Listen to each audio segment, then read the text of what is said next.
സൗഖ്യം തരുന്നവനായ കർത്താവാണ്. രോഗത്തിൽ ശാന്തി തരുന്നവനായ കർത്താവാണ്. ഞങ്ങളുടെ ജീവിതത്തിന്റെ വഴികളെ സർവവും അറിയുന്നവനായ കർത്താവാണ്. അവൻ ഏറ്റവും അടുത്ത സഖിയാണ്. മനുഷ്യരെല്ലാം കൈവിടും, അപ്പനും അമ്മയും വരെയും കൈവിടും, എങ്കിലും കർത്താവ് എന്നെ ചേർത്തുകൊള്ളുമെന്ന് തിരുവചനത്തിൽ പറയുന്നുണ്ട്. ഞാൻ നിങ്ങളോട് പറയാനുള്ളത് ഈ കർത്താവിന്റെ സ്നേഹത്തെക്കുറിച്ചാണ് വർണ്ണിക്കാനുള്ളത്. ഈ സ്നേഹത്തിന്റെ അളവിനെയോ അതിരിനെയോ എനിക്ക് അളന്ന് പറയാൻ സാധ്യമല്ല. കാരണം മനുഷ്യ സ്നേഹത്തിന് പരിമിതിയുണ്ട്. എന്നാൽ ദൈവത്തിന്റെ സ്നേഹത്തിന് അളവില്ല, അതിരില്ല. അത് ഏത് വ്യക്തിയെയും കർത്താവ് സ്നേഹിക്കുന്നു. അതിൽ കുബേരനെന്നില്ല, കുചേലനെന്നില്ല, പണ്ഡിതനെന്നില്ല, പാവനെന്നില്ല, കറുത്തവനെന്നില്ല, വെളുത്തവനെന്നില്ല. ഏത് വ്യക്തിയെയും കർത്താവ് സ്നേഹിക്കുന്നു. കർത്താവ് ഉണ്ടാക്കിയതാണ് ഈ മനുഷ്യൻ. ആദ്യമേ കർത്താവ് ഉണ്ടാക്കിയ മനുഷ്യനാണ് ആദാം. അതിനുശേഷം അവൻ തുണയായി ഉണ്ടാക്കിയ ഒരു സ്ത്രീയാണ് ഹവ്വ. എന്നാൽ ഈ രണ്ടു വ്യക്തികളും കർത്താവിന്റെ കൽപ്പനയെ നിരസിച്ച് പാപം ചെയ്ത് ദൈവജേസ് നഷ്ടപ്പെടുത്തി അവരെ ആക്കിയിരുന്ന പൂന്തോട്ടത്തിൽ നിന്ന് പുറത്തായി. എന്നാൽ കർത്താവ് ആ സ്ഥിതിയിൽ അവരെ വിടാൻ ആഗ്രഹിച്ചിരുന്നില്ല. അവരെ വീണ്ടും വീണ്ടെടുക്കുവാൻ വേണ്ടി യഹോവയായ ദൈവം, പിതാവായ ദൈവം സ്വർഗത്തിൽ നിന്ന് 2025 വർഷം മുമ്പ് ഈ ഭൂമിയിലേക്ക് തന്റെ പുത്രനെ അയച്ചു. കർത്താവ് ജനിച്ചത് വലിയ രാജകുടുംബത്തിലോ വലിയ മാളികയിലോ ഒന്നുമല്ല. ഒരു പശുക്കൂടുകളിലാണ് കർത്താവ് ജനിച്ചത്. അവിടെ അവനെ കാണാൻ വന്ന വിദ്വാൻമാരെ പൊന്ന്, മൂര, മുന്തുരുക്ക ഇതെല്ലാം കൊണ്ടുവന്ന് കർത്താവിനെ കാണാൻ വന്നു. കർത്താവിനെ മറിയോടുകൂടെ യേശു കുഞ്ഞിനെ കർത്താവ് അവന്റെ മറിയുടെ മടിയിൽ കണ്ടു. എന്നാൽ അവർ തിരിച്ചുപോയി മറ്റുള്ളവരോട് ഈ സത്യം അറിയിച്ചു. ഈ കർത്താവ് വളർന്നു വരുന്നതോടും അവനും പല അത്ഭുതങ്ങളും ആശ്ചര്യകർമ്മങ്ങളും എല്ലാം ചെയ്യുന്നതായ കർത്താവായിരുന്നു. അവൻ പള്ളികളിൽ സുവിശേഷം അറിയിച്ചിരുന്നു. അവൻ മലകളിൽ സുവിശേഷം അറിയിച്ചിരുന്നു. ശിഷ്യന്മാർ 12 പേർ അവർക്കുള്ളത്. ഈ 12 ശിഷ്യന്മാരെയും കൂട്ടിക്കൊണ്ട് അവൻ പല ഇടങ്ങളിലേക്കും പോകുമായിരുന്നു. അങ്ങനെ കർത്താവിന്റെ ഈ ശിഷ്യന്മാരും കർത്താവുമായുള്ള ബന്ധം വളരെ അഗാധമായ ബന്ധമായിരുന്നു. എന്നാൽ കർത്താവായ യേശു ക്രിസ്തു 33 തിരുവയസ്സ് വരെ ഈ ഭൂമിയിൽ ജീവിച്ചു.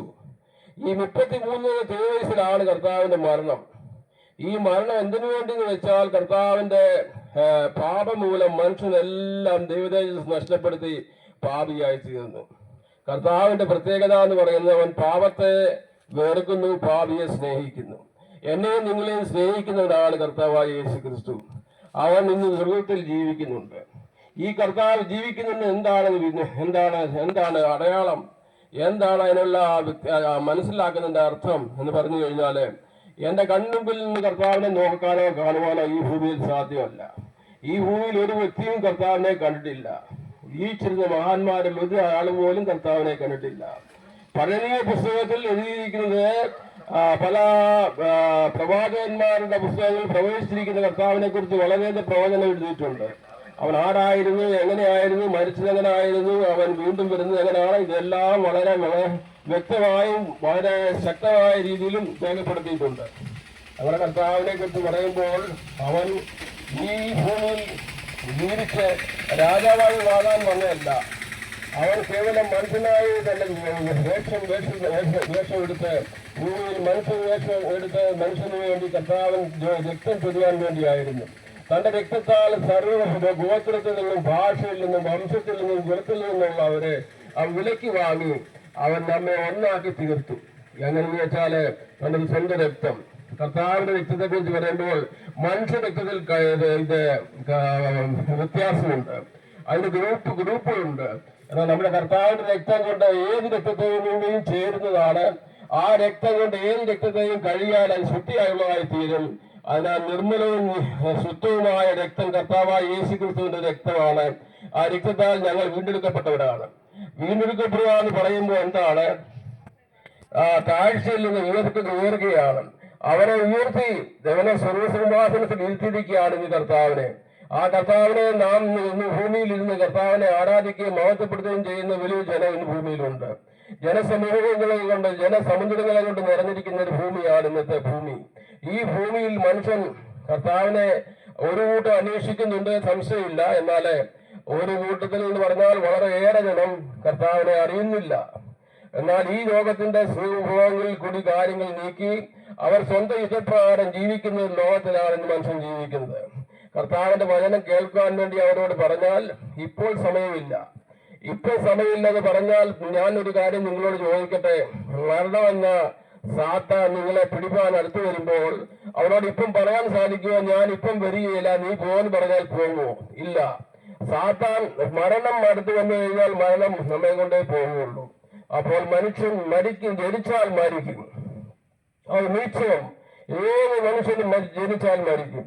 എന്നാൽ കർത്താവ് പറയുന്നുണ്ട്, നിങ്ങൾ ജീവിച്ചിരിക്കുമ്പോൾ കർത്താവിന്റെ വചനത്തിന്റെ അടിസ്ഥാനത്തിൽ കർത്താവിനെ അറിഞ്ഞ് കർത്താവിനെ മഹിമപ്പെടുത്തി കർത്താവിന്റെ വചനത്തിൽ ആശ്രയിച്ച് ജീവിക്കുകയാണെങ്കിൽ നിങ്ങൾ സ്വർഗത്തിൽ പോകും. എനിക്ക് നിങ്ങളോട് പറയാനുള്ളത്, ഞങ്ങളും കേവലം നിങ്ങളെപ്പോലെയുള്ള വ്യക്തികളാണ്, വളരെ വ്യത്യാസമൊന്നുമില്ല. ഞങ്ങൾ ഈ സ്ഥലത്ത് കടന്നു വന്നിരിക്കുന്നതിന്റെ ഉദ്ദേശം ഞങ്ങൾക്ക് ജീവിക്കുന്ന ദൈവത്തെക്കുറിച്ച് 4 വാക്ക് സംസാരിക്കാൻ വേണ്ടിയാണ്. എന്താണ് പറയാനുള്ളതെന്ന് പറഞ്ഞാൽ, അവൻ മരിച്ചു അടക്കപ്പെട്ട് ഉയർത്തെഴുന്നേറ്റ് ഇന്ന് സ്വർഗത്തിൽ ജീവിക്കുകയാണ്. ഭൂമിയിലല്ല, സ്വർഗത്തിലാണ് കർത്താവ് ജീവിക്കുന്നത്. ആ സ്വർഗത്തിൽ തന്റെ മാലാഖമാരോട് കൂടി ദൂതഗണവുമായി കർത്താവ് ജീവിക്കുകയാണ്. എന്നാൽ കർത്താവ് വരുമെന്നുള്ളതിന് യാതൊരു സംശയവുമില്ല. വരുമ്പോൾ എന്തിനാണ് കർത്താവ് ഭൂമിയിലേക്ക് വരുന്നതെന്ന് വെച്ചാൽ, കർത്താവ് തന്റെ ജനത്തെ ചേർക്കാൻ വേണ്ടിയാണ്. ആരാണ് അവന്റെ ജനം എന്ന് പറഞ്ഞു കഴിഞ്ഞാൽ, അവനിൽ വിശ്വസിച്ച് അവന്റെ നാമത്തെ കൈകൊണ്ട് അവന്റെ നാമത്തിൽ വിശ്വസിക്കുന്ന ഏവർക്കും ദൈവമക്കളാകുവാൻ അധികാരം കൊടുത്തെങ്കിൽ അവനെ ദൈവമക്കളായിരിക്കുന്നവരെ ചേർക്കുവാൻ വേണ്ടിയാണ്. ദുഷ്ടന്മാരെ കർത്താവ് ചേർക്കുകയില്ല. അതുകൊണ്ടാണ് മനുഷ്യന് ദൈവം 2 സ്ഥലം വെച്ചിട്ടുണ്ട്. ഒന്ന് സ്വർഗമെന്നും ഒന്ന് നരകമെന്നുമാണ്. ഈ നരകത്തിലേക്ക് പോകാൻ വേണ്ടി ഒന്നും ചെയ്യണ്ട, എങ്ങനും ഏത് രീതിയിൽ അടിച്ചു പൊളിച്ച് ജീവിച്ച് മുന്നോട്ട് പോകാൻ സാധിക്കും. എന്നാൽ സ്വർഗത്തിൽ പോകാൻ വേണ്ടി ചില പത്രങ്ങളുണ്ട്, ചില നിബന്ധനകളുണ്ട്, പല ഇൻസ്ട്രക്ഷൻസ് ഉണ്ട്. ഈ ഇൻസ്ട്രക്ഷൻസ് ഒക്കെ നമ്മൾ ആചരിക്കുന്നതുകൊണ്ടാണ്, അനുപാലിക്കേണ്ടവരാണ്. എങ്കിൽ മാത്രമേ നാം സ്വർഗത്തിൽ പോകാൻ സാധ്യമുള്ളൂ. നമ്മുടെ വാക്കുകളെ നാം ക്രമീകരിക്കേണ്ടത് ആവശ്യമാണ്. നമ്മുടെ ചിന്തയെ നാം സൂക്ഷിക്കേണ്ടത് ആവശ്യമാണ്. നമ്മളിപ്പോൾ നോട്ടത്തെ, നമ്മുടെ ഭാവത്തെ, നമ്മുടെ നടപ്പിനെ, നമ്മുടെ ഇരിപ്പിനെ, നമ്മുടെ എല്ലാത്തിനെയും നിയന്ത്രിക്കേണ്ടത് ആവശ്യമാണ്. ഒരു മനുഷ്യൻ സകല ലോകവും നേടിയാലും ദൈവമില്ലെങ്കിൽ അവിടെ ഒന്നുമില്ല എന്നാണ് വേദത്തിൽ പറയുന്നത്. എന്റെയും നിങ്ങളുടെ ജീവിതത്തിൽ ഇന്ന് ദൈവമുണ്ടോ ഇല്ലോ എന്നുള്ളത് നിങ്ങളൊന്ന് സൂക്ഷിച്ച് നിങ്ങളൊന്ന് പരിശോധിക്കേണ്ടത് ആവശ്യമാണ്. നിങ്ങൾ ജീവിക്കുന്ന നിങ്ങൾ കുടുംബങ്ങളായി ജീവിക്കുന്നവരാണ്. എന്നാൽ നിങ്ങളുടെ കുടുംബത്തിൽ പ്രാർത്ഥനയുണ്ടോ? എന്താണ് പ്രാർത്ഥന? ദൈവത്തോടാണ് പ്രാർത്ഥന. ദൈവം നമ്മൾക്ക് അറിയുന്നവരാണ്, നമ്മുടെ ഹൃദയങ്ങളെയും അന്തരംഗങ്ങളെയും സോന ചെയ്യുന്നവരാണ്. ആ ദൈവത്തോടാണ് നമുക്ക് പ്രാർത്ഥിക്കാനുള്ളത്. എന്താണ് പ്രാർത്ഥിക്കേണ്ടത്? കർത്താവ്, ഇന്നത്തെ ദിവസം എനിക്ക് തന്നോർത്ത് ദൈവത്തെ സ്തുതിക്കുന്നു. ഞാൻ നിന്നെ മഹത്വപ്പെടുത്തുന്നു. ഇതിന്റെ മകളായി എന്നെ ആക്കിയതിനാൽ നിന്നെ സ്തുതിക്കുന്നു. ഇന്നത്തെ ഈ പാൽ ഞങ്ങൾ ജീവിച്ചിരിപ്പാൻ അനുഭവിച്ചിരിക്കുന്നതിനാൽ സ്തോത്രം. നമ്മുടെ സമവായ ദൈവത്തിന്റെ ചക്രം ഓടിക്കൊണ്ടിരിക്കുകയാണ്. നാം ജീവിച്ചിരിക്കുന്ന ഓരോ വ്യക്തിയും നടക്കുന്ന നടപ്പിലും ഇരിക്കുന്ന ഇരിപ്പിലും ആ ചക്രം മുന്നോട്ട് ഒരു യാതൊരുമായ ഇല്ലാതെ ഓടിക്കൊണ്ടിരിക്കുകയാണ്. അതിന് ആരോടും ഒരു കോംപ്രമൈസും ഇല്ല. മരണത്തിൽ ആരുമായിട്ട് ഒരു കോംപ്രമൈസ് ഇല്ല. പിടിക്കാൻ വന്നാൽ പിടിക്കും. അപ്പോൾ നാം ജീവിച്ചിരിക്കുമ്പോൾ കർത്താവിനായി ജീവിച്ചു കഴിഞ്ഞാൽ മരിക്കുമ്പോൾ കർത്താവിനോട് കൂടെ വാഴുവാൻ സാധിക്കും. എങ്ങനെയാണ് കർത്താവിനോട് കൂടെ വാഴുവാൻ സാധിക്കുന്നത്? അതിനാദ്യം ചെയ്യേണ്ടത് എന്താണെന്ന് ചോദിച്ചാൽ, തിരുവചനം എന്ന സത്യം 66 വേദപുസ്തകത്തിൽ 66 പുസ്തകങ്ങളിലുള്ള വചനം നിങ്ങൾ പറഞ്ഞ് മനസ്സിലാക്കുക. അതിൻ പ്രകാരം ജീവിക്കുവാൻ ശ്രമിക്കുക. അതിൻ പ്രകാരം ജീവിച്ചു കഴിഞ്ഞാൽ നിങ്ങൾ ദൈവത്തിന്റെ മകനായിത്തീരും, മകളായിത്തീരും എന്നുള്ള വളരെ വ്യക്തമായി വചനം പറയുന്നുണ്ട്. അതിനാൽ ഈ ലോകത്തിൽ ജീവിക്കുമ്പോൾ മനുഷ്യൻ ഏതെങ്കിലും രീതിയിൽ ജീവിച്ചാൽ കർത്താവിന്റെ കൂടെ പോകാൻ സാധ്യമല്ല. അവന് വളരെ പത്യത്തോടുകൂടി ജീവിക്കേണ്ടത് ആവശ്യമാണ്. പല കാര്യങ്ങളും ക്രമീകരിക്കേണ്ടത് ആവശ്യമാണ്. നാവിനെ കൺട്രോൾ ചെയ്യേണ്ട ആവശ്യമാണ്. നാവിനെ കുറിച്ച് പറയുന്നത്, നാവ് ഒരു വനത്തെ കത്തിക്കുന്ന തീയാണെന്നാണ് പറയുന്നത്. അത് ഇരുവായത്തിലുള്ള വാളെന്നാണ് പറയുന്നത്. അത്രമാത്രം ഭയങ്കരമായ രീതിയിൽ ഈ നാവ് കൊണ്ട് നമുക്ക് ഒരു മനുഷ്യനെ ശപിക്കാനും സാധിക്കും, അവർക്ക് അനുഗ്രഹിക്കാനും സാധിക്കും. എന്നാൽ ഇന്ന് ഭൂമിയിൽ മനുഷ്യൻ ശപിച്ചുകൊണ്ടിരിക്കുകയാണ്. ഞങ്ങൾ കർത്താവിനെ സ്തുതിക്കുന്നവരാണ്, കർത്താവിന് വേണ്ടി പാടുന്നവരാണ്. കർത്താവിനോട് പ്രാർത്ഥിക്കുന്നവരാണ്. ഞങ്ങളുടെ ജീവിതത്തിൽ കർത്താവ് ഞങ്ങളെ നടത്തിയ വിവരങ്ങളെ കുറിച്ച് മറ്റുള്ളവരോട് പ്രഘോഷിക്കുന്നവരാണ്.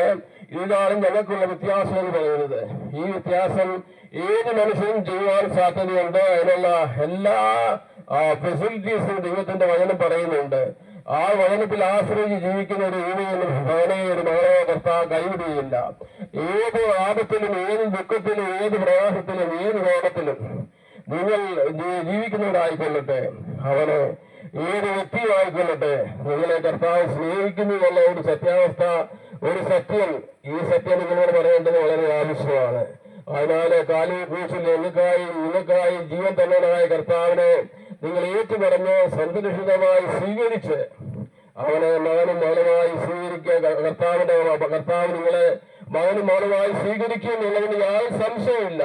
ആ സത്യവചനത്തെ നിങ്ങൾ വളരെ വ്യക്തമായി മനസ്സിലാക്കേണ്ടത് വളരെ അത്യാവശ്യമാണ്. ഈ ഭൂമിയിൽ ജീവിക്കുമ്പോൾ നിങ്ങൾ ഹൃദയത്തിലുള്ളവരായി ജീവിച്ചു കഴിഞ്ഞാൽ മരിച്ചാൽ നിങ്ങൾക്ക് മറുസ്ഥലം കർത്താവിന് വേണ്ടി കൊടുക്കുന്ന, കർത്താവ് തരുന്ന ആ നല്ല പർദീസയാണ്. ആ പർദീസയിൽ നിങ്ങൾക്ക് അറിയാൻ സാധിക്കും. നിങ്ങളുടെ വീട്ടിലൊരു മരണം നടന്നു കഴിഞ്ഞാൽ ആ വ്യക്തിയെ നിങ്ങൾ ഓടാണ്ട് ചില മണിക്കൂർ മാത്രമേ വീട്ടിൽ വെക്കുകയുള്ളൂ. അതിനുശേഷം അവനെ മണ്ണിൽ കൊണ്ട് മൂടിയ ശേഷം മാത്രമേ പിന്നെ വീട്ടിൽ ഇരിക്കുകയുള്ളൂ. അല്ലാതെ നമുക്ക് ആ വ്യക്തിയെ എന്നേക്കുമായി വീട്ടിൽ വെച്ചിരിക്കാൻ സാധ്യമല്ല. കാരണം എന്ന് വെച്ച് കഴിഞ്ഞാല് ഇത് ജഡമാണ്, മണ്ണാണ്. ഈ മണ്ണോട് ചേരേണ്ടതാണ്. മനുഷ്യൻ എന്ന് പറയുന്നത് മണ്ണിൽ നിന്നുണ്ടാക്കിയ ഒരു പ്രതിമയാണ്.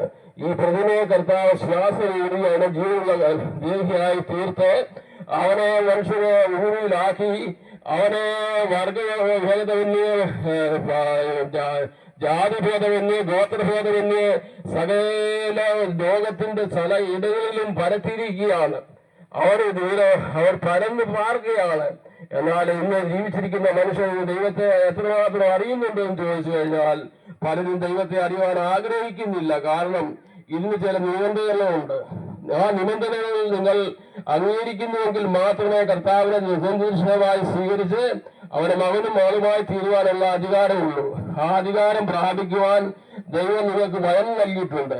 ഈ വചനം സത്യമാണ്, ഇതിൽ യാതൊരു തെറ്റുമില്ല എന്നുള്ളത് നിങ്ങൾ പൂർണ്ണമായി വിശ്വസിക്കുന്നവരാണ്. ഈ വചനം നിങ്ങളോട് പറയാൻ ആഗ്രഹിക്കുന്നതിന്റെ ഉദ്ദേശം ഞങ്ങളെപ്പോലെ നിങ്ങളും യഹോവയ്ക്ക് പ്രസാദമുള്ള, ദൈവത്തിന് പ്രസാദമുള്ള, കർത്താവിന് പ്രസാദമുള്ള ജീവിതം നയിക്കണം. നിങ്ങളുടെ ജീവിതം മറ്റുള്ളവർക്ക് ഒരു പ്രയോജനമുള്ളതായിരിക്കണം. മറ്റുള്ളവരെ നമ്മൾ ശപിക്കരുത്, മറ്റുള്ളവർക്ക് വേണ്ടി നമ്മൾ ദോഷം ചിന്തിക്കരുത്, മറ്റുള്ളവരെ ഉപദ്രവിക്കരുത് എന്ന് പറഞ്ഞാൽ നാം ദൈവത്തിന്റെ വചനപ്രകാരം വചനാടിസ്ഥാനത്തിൽ ജീവിക്കുന്നതാണെങ്കിൽ നമ്മൾ മറ്റുള്ളവരെ ഉപദ്രവിക്കാൻ സാധ്യമല്ല. അങ്ങനെ നമ്മുടെ ജീവിതം കൊണ്ട് മറ്റുള്ളവർക്ക് പ്രയോജനം ഉണ്ടാകാൻ സാധിക്കും. ഈ ഭൂമിയിൽ ജീവിക്കുന്ന ജീവിതം ഏതാണ്ട് 4 നീളം ആണ് നമ്മുടെ ജീവിതം പറയുന്നത്. ബാല്യം, കൗമാരം, യൗവനം, വാർദ്ധക്യം. ഈ 4 ദശയിൽ കൂടി മനുഷ്യൻ കടന്നു പോകേണ്ടതായിട്ടുണ്ട്. അവന്റെ ഏറ്റവും നല്ല സമയമാണ് അവന്റെ യൗവനം എന്ന് പറയുന്നത്. ആ പ്രായത്തിലാണ് ഒരു മനുഷ്യന്റെ ജീവിതത്തിൽ ഏറ്റവും കൂടുതൽ തെറ്റ് ചെയ്യുന്നതും പാപം ചെയ്യുന്നതുമായ സമയം.